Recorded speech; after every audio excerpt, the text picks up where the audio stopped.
All India BSNL and DOD pensioners association Irinjalakuda Kodungallur area സമ്മേളനം ഇരിഞ്ഞാലക്കുട പ്രിയ ഹാളിൽ ജില്ലാ സെക്രട്ടറി കൃഷ്ണൻകുട്ടി ഉദ്ഘാടനം ചെയ്തു. ഏരിയ പ്രസിഡന്റ് KP പ്രേമദാസൻ അധ്യക്ഷത വഹിച്ച സമ്മേളനത്തിൽ circle vice president A Prabhakaran, NP Suresh Kumar, VR Siddharthan എന്നിവർ പ്രസംഗിച്ചു. ഏരിയ സെക്രട്ടറി PV ഉണ്ണിരാജൻ സ്വാഗതവും KC കുട്ടൻ നന്ദിയും പറഞ്ഞു. ഭാരവാഹികളായി KP Premadasan president, PV Unnirajan secretary, KC കുട്ടൻ ട്രഷറർ എന്നിവരെ തിരഞ്ഞെടുത്തു. അതുപോലെ AIBDPA നിരന്തരം പ്രക്ഷോഭരംഗത്താണ് ഇതിനുവേണ്ടി.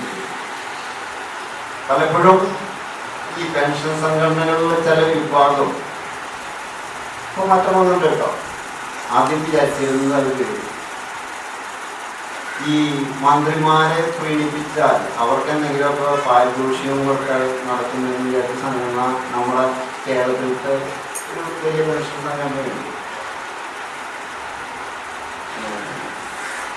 പക്ഷേ അങ്ങനെ ആളുകളെ തിരിച്ച് PM കേരളയ്ക്ക് അതൊരു 1 കോടിയിലധികം രൂപ കൊടുക്കുന്ന കേട്ടുള്ളത്. അത് ചോദിച്ചു വെച്ചു. പക്ഷെ ഈ കാര്യം പറഞ്ഞപ്പോൾ നടക്കില്ല എന്ന് പറഞ്ഞു. വേറെ പാരിതോഷികങ്ങൾ കൊടുത്തു വെച്ച് ഇതൊക്കെ വെറുതെ പെൻഷൻകാരെ കാശ് പിടിക്കുക, ഇങ്ങനെ ഓരോന്നും ചെയ്യുക. പക്ഷെ ഇപ്പോൾ അവർക്ക് മനസ്സിലായി. ഇപ്പോൾ അവർ നമ്മളെ കൂടെ വന്നിട്ടുണ്ട്. FCPA എന്ന ഒരു ഫോറം ഓഫ് പെൻഷനേഴ്സ് അസോസിയേഷൻസ് എന്ന സിവിൽ പെൻഷനേഴ്സ് അസോസിയേഷൻ എന്ന പുതിയ ഒരു പെൻഷൻകാരുടെ കോർഡിനേഷൻ കമ്മിറ്റിയിൽ അവരൊക്കെ വന്നിട്ടുണ്ട്. അതിൽ ഇപ്പോൾ അവർ പറയുന്നത് പൊരുത്തുകയല്ലാതെ വേറെ മാർഗമില്ല എന്നൊക്കെയാണ് പറഞ്ഞു.